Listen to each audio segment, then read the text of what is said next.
Good Wednesday morning, everyone, and welcome into today's daily Bible reading for December the 13th. Today we are reading together in Nehemiah chapters 1 and 2.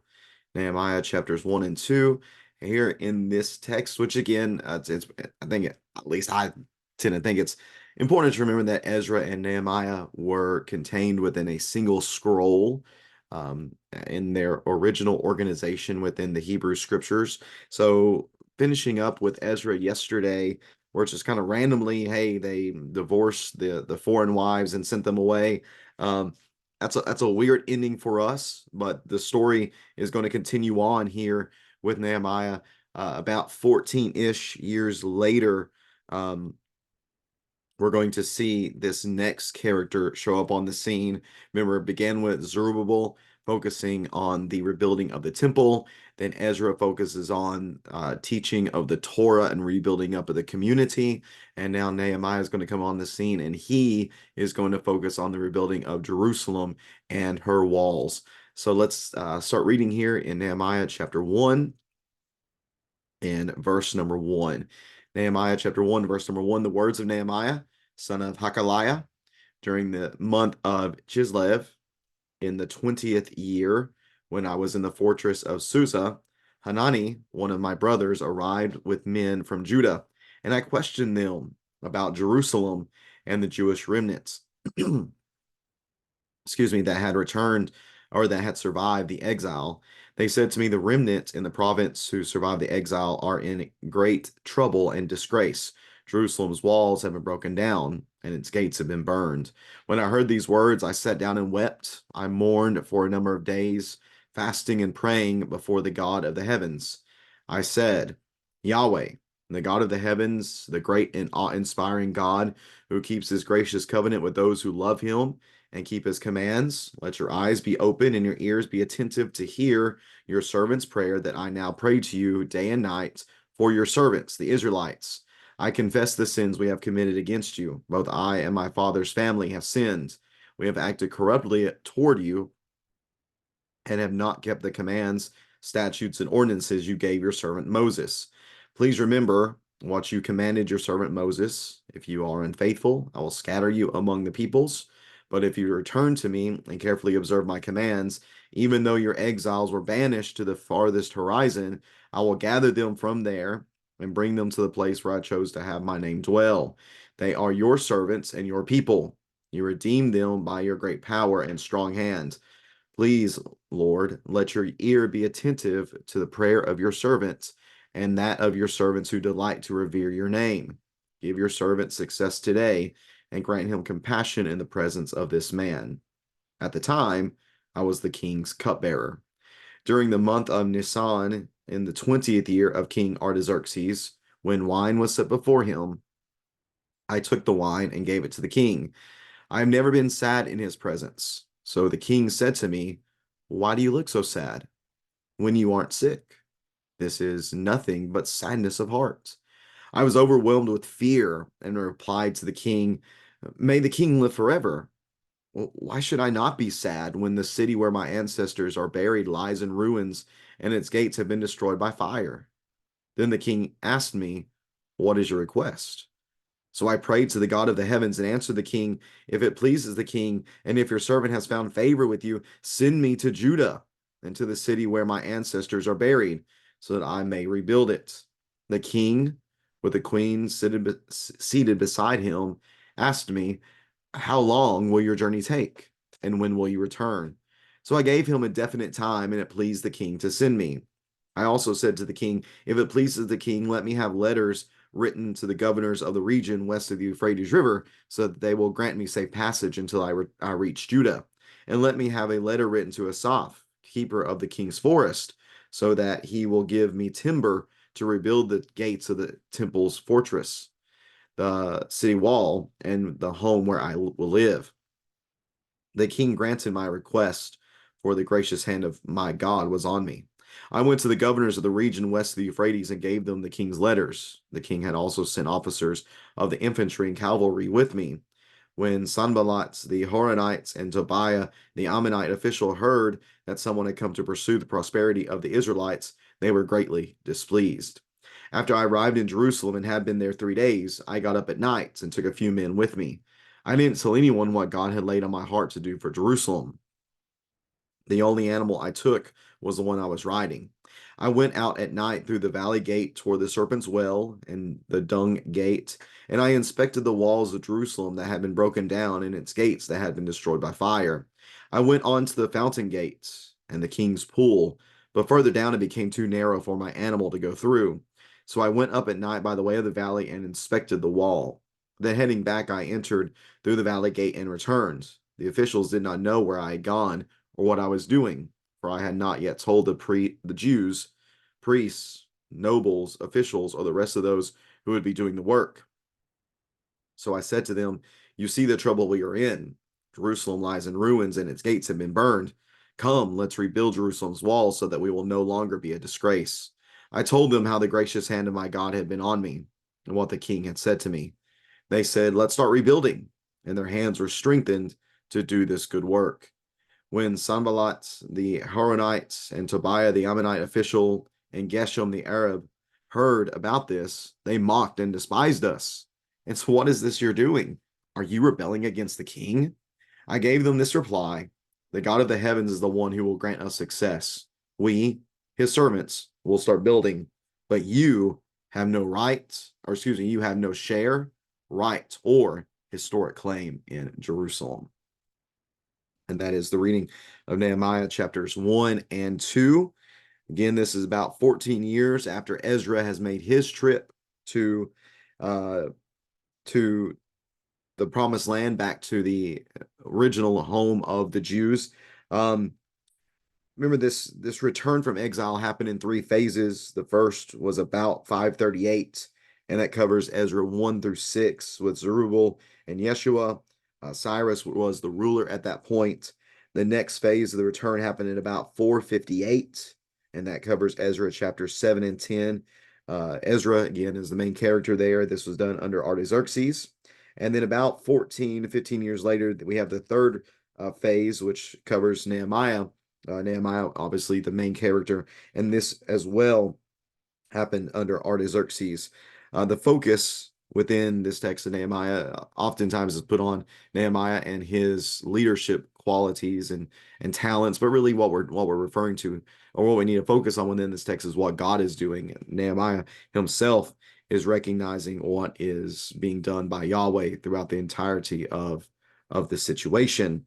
The text begins with the return of Nehemiah's brother Hanani from Jerusalem, and he just hears about how pitiful of the shape Jerusalem is in. It's been about 150 years that Jerusalem has been lying in ruins after having been destroyed by the Babylonians. And Nehemiah hears this, and he is distraught over what he hears about the condition of Jerusalem. Again, this is the city where God chose to put his name. So his desire is for Israel to be able to be proud of the city of God and to be able to have it restored. So he fasts and he prays to the God of the heavens. The text says he mourns and he seeks to intercede for the people of God by praying to God, recognizing God as being the God of covenants and yet also being the God who's going to hold his people accountable. He confesses the sins of the people, that they've acted corruptly against him, that they have not kept his commands, his statutes, or his ordinances. And he says, "Listen, I recognize that you told Moses that if the people act unfaithfully, then you're going to send them away. You're going to scatter them among the people in exile. But you also said that if they return to me, if they return to you, and they carefully observe your commands, then the exiles that are banished from the furthest places away, you're going to gather them back together again in their place. So Yahweh, we've seen that you kept your promises to punish for unfaithfulness, but now please see that I am begging for you to recognize my faithfulness." And maybe I'm presuming here he's talking about the faithfulness of the people, that they want to return. They're trying to return back to him. Remember, Ezra had been doing the work of um, learning the Torah, implementing the Torah, and then teaching the Torah among the people. So maybe that's something that Nehemiah is also focusing on here, recognizing that God is a God of great grace, that Nehemiah is not ignoring the sins of the people, but recognizing that they have the opportunity now to experience God's forgiveness, His grace, and His restoration. So his prayer here that he offers day and night, he says, is for God to restore His people. So that happens in chapter 1. And then about 4 months later, interestingly enough, about 4 months later, uh, Nehemiah is the king's cupbearer, so he's the person who tries the drink first to make sure that it's not poison or anything like that. He is before Artaxerxes, and it says that he was sad in the king's presence, and the king recognizes that. He asks, why are you sad? And the text tells us that Nehemiah is overwhelmed with fear. Why would he be overwhelmed with fear? Well, it's quite possible that it was illegal or at least punishable for the king's servants um, for them to be punished if they are sad in the king's presence. The king doesn't want sad people just hanging around, so it's expected that you would be upbeat and chipper around the king. Well, Nehemiah, over the last 4 months, has been praying continuously, it seems, for the welfare of Jerusalem, and now he's sad in the king's presence. The king calls him out on it, and Nehemiah freaks out. He's scared. He's like, but Nehemiah is honest with the king. He says, "Listen, why would I be why would I not be sad when the city of my ancestors is lying in ruins as it is?" Um, the king, aware and seemingly showing favor to Nehemiah, says, "Well, what is your request?" So notice that Nehemiah now, it says that I prayed to the God of the heavens. This seems to be a quick prayer that Nehemiah offered up to God, maybe something along the lines of, "Please help me to say this well," or "Please, Lord, let this request be heard by the king." And his request to the king is that he would allow Nehemiah to go back to Jerusalem and to rebuild the walls and to take care of the rundown nature of the city. So the king hears this and says, "Okay, well, how long will this take? When will you return?" He gives them a time frame, and it pleases the king. And then Nehemiah goes on to make requests, to make very bold requests that he receive letters from the king for the rulers of the land at that time, so they will not give him issues. And he'll also have a letter for the man who is in charge of timber supply, so that he could help him and give him the supplies he needs for the rebuilding of the walls and other things that were needed to be rebuilt at that time. Um, and he does that. Artaxerxes gives these to Nehemiah. Nehemiah ends up going to the governors, the region west of the Euphrates, gives them the king's letter. The king also sent officers of infantry and cavalry with him.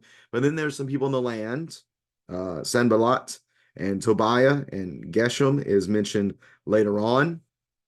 Once they hear that this is taking place, they are greatly displeased by this. This is going to be the opposition that Nehemiah is going to face from the people in the land. Remember, in each of these three phases, there was either opposition or a problem of some sort, and we're seeing how those are overcome or addressed here within the story of the exiles returning from Babylon. So once Nehemiah gets there, he goes on a midnight ride, you might say, just to inspect the city to see what condition it truly is in. And it's not good. Everything's really run down. Everything's really bad. Once he gets back to the people, he says, "Listen, we're in trouble. Jerusalem is in bad shape. So let's get to work. Let's get to work. Um, let's rebuild Jerusalem so that it's no longer a disgrace." And he tells them at this point that he is very confident in their ability to do this, because he says that God's gracious hand had been on him, and he tells them what the king had said to them. So the people hearing this, they say, "Well, let's get rebuilding." And their hands were strengthened to do this good work. So everybody right now is in good spirits. Everybody right now seems encouraged in the work that is set before them, and they're ready to get to it. So they're ready to try to accomplish the goals that have been set before them. But again, there is opposition. There's Sanballat, there's Tobiah, there's Geshem. They mocked and despised us, and they say, "Hey, what are you doing? Are you trying to rebel against the king?" And yet Nehemiah says no. And God's the one that will grant us success in this. And you have no reason to stop us. You have no share, no rights, no claim to Jerusalem. God's with us. And I don't care if you stand against us or not. I don't care who stands against us or not. We will not be stopped God will be with us and God will bless us. Think about Nehemiah, though. What gave him such courage? Well, it seems to be his constant prayer before God. And we see here within these first couple of chapters, different types of prayer, both continual prayer, continual supplications that he is offering for God to bless him in this work that he's doing. And then we also see that little quick prayer that he offers up. Um, he offers up whenever the king asks him for his request. And again, this seems to be a little short, little, God help me to say the right thing or help my words to be heard, something quick like that, and then he launches into the further discussion with the king. So it shows us, I think, there's place for both prayers, both those continual, maybe long form prayers, and also those short, quick prayers. Both of them show equally, I believe, great dependence upon God. And that's where Nehemiah was throughout this whole process. He was totally dependent upon God. He was going to God on behalf of his people, going to God on behalf of God's name, so that the place where his name was supposed to dwell would not be under disgrace anymore. And he lets the people know that, listen, this isn't about me. I'm here, yes, but God's the one who is blessing me. God's the one who is strengthening me, and we will be successful by what he provides. So this confidence that he has, I believe, is fueled by his dependence upon God. His dependence upon God was seen in how he prayed, and certainly those are important lessons for us to take away as well. Maybe you have some other thoughts or comments or questions about these two chapters. Please feel free to leave that in the comment section below. And I appreciate you taking some time to read along with me on this Wednesday. We're looking forward to our monthly uh, song, supplication, and scripture service tonight. Really, one of the most encouraging nights we have of the month. And I hope that everybody will be uplifted and encouraged, and we'll have an awesome time tonight praising God together. I won't be there tonight. I won't be at North Hickson helping out with their fall focus, but I do hope that everybody enjoys a wonderful and encouraging night together with our song, scripture, and supplication service. Again, thanks for tuning in for the reading today. We'll be back at it again tomorrow, continuing to do a bit of catch up reading together in chapters 3 and 4 of Nehemiah chapters 3 and 4. Again, thanks for tuning in today. Hope we'll see you again tomorrow. Take care and God bless.